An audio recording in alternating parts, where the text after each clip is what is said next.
नमस्कार, मेरा नाम है डॉक्टर पुरु धवन और आज इस वीडियो में हम बात करने वाले हैं पार्किंसन डिजीज के सिम्टम्स के बारे में कि जब पार्किंसन किसी को होता है तो शरीर में क्या ऐसे लक्षण पैदा होते हैं जिसे देखकर हमें ये पता लग जाए कि पेशेंट को पार्किंसन हो रहा है।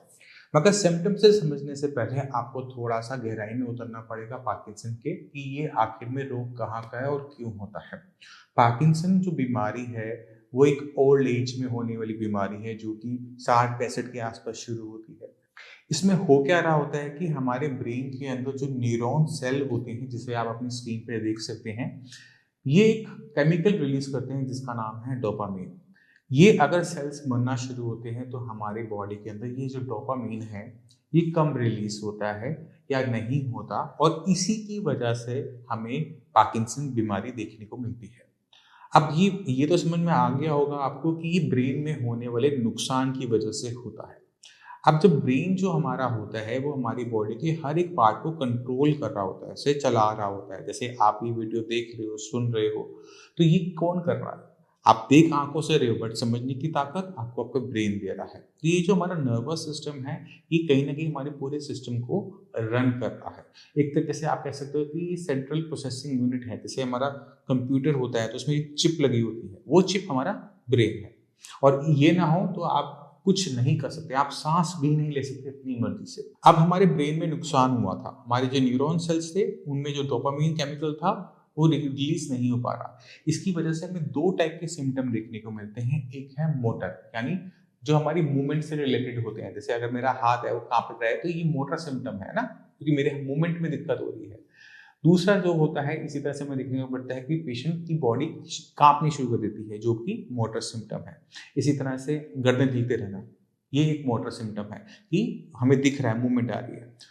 कुछ ऐसे सिम्टम्स होते हैं जो नॉन मोटर होते हैं, जैसे कॉन्स्टिपेशन का होना, और इसी तरह से कॉन्स्टिपेशन की तरह होता है नींद का ज़्यादा आना या नींद का बिल्कुल ना आना।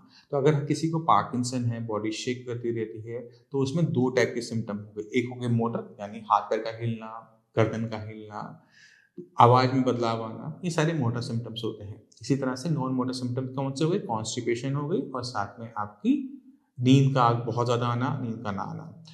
तो ये अगर दिक्कतें बढ़ती चली जाती हैं तो इसके सिम्टम्स आगे और एडवांस होते चले जाते हैं। पेशेंट की बॉडी वीक होती चली जाती है, पेशेंट को काम करने में दिक्कत हो जाती है, पेशेंट के बोलने के तरीके में फ़र्क आना शुरू हो जाता है, पेशेंट का जो कंट्रोल है अपनी आवाज़ पे वो जाना शुरू कर देता है, पेशेंट की बॉडी में ट्रेमलिंग होनी शुरू होती है, कँप-कँप आनी शुरू हो जाती है। तो हमने क्या ध्यान देना है कि यहाँ पर ब्रेन में नुकसान हो रहा था और ब्रेन में नुकसान होने की वजह से हमारे हाथ-पैर में, आवाज़ में और कई सारे सिम्पटम हमारी बॉडी में पैदा हो रहे थे। अब हम क्या कर सकते हैं?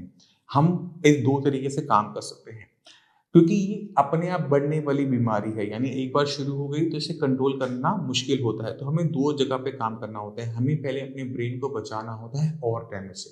यानी नुकसान हो रहा है, वो नुकसान वहीं पे रोकना पड़ेगा। अगर नहीं रोकेंगे तो बीमारी हर कीमत में आगे बढ़ेगी। तो दूसरा तरीका ये होता है कि हमारे ब्रेन के अंदर एक केमिकल की कमी हो रही है, वो है डोपामाइन। हम क्या कर सकते हैं? इस डोपामाइन को बाहर से ले सकते हैं। मगर अगर हम इसे बाहर से लेते हैं तो भी हमारी दिक्कतें कम नहीं होती, क्योंकि डोपामाइन चला तो गया, आपको टेम्परेरी आराम मिल भी गया, मगर ब्रेन के अंदर जो नुकसान है वो बढ़ता जा रहा है और जैसे जैसे वो बढ़ेगा सिम्टम कहीं ना कहीं और बढ़ेंगे आगे और फिर वो डोपामाइन भी काम नहीं कर पाता। तो हमने करना क्या होता है कि ब्रेन के अंदर जो हो रहे नुकसान को पहले थामना होता है। तो जितनी जल्दी इस बीमारी की पहचान हो जाए उतनी ही जल्दी हमने ब्रेन के अंदर हो रहे नुकसान को रोकना है और रोकेंगे तो भी हमारा काम बनेगा। तो मैं उम्मीद करता हूँ इस वीडियो से आप समझ गए कि जब किसी को पार्किंसन होता है उसकी बॉडी में जो सिम्टम आते हैं वो 2 टाइप के होते हैं।